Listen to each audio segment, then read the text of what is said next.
The Fisher King. It begins with the king as a boy, having to spend the night alone in the forest to prove his courage so he can become king. While he's spending the night alone, he's visited by a sacred vision. Out of the fire appears the Holy Grail, symbol of God's divine grace. And a voice said to the boy, "You shall be keeper of the Grail, so that it might heal the hearts of men." The boy was blinded by greater visions of a life filled with power and glory and beauty.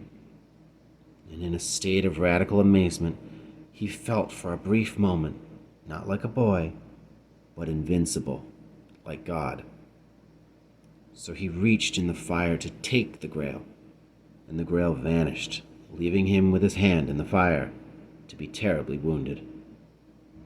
Now, as this boy grew older, his wound grew deeper, until one day life for him lost its reason. He had no faith in any man, not even himself. He couldn't love or feel loved. He was sick with experience. He began to die.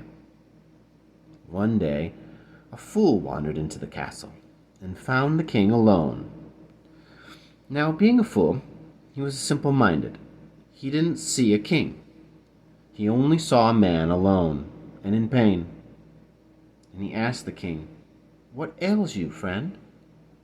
And the king replied, "I'm thirsty. I need some water to cool my throat."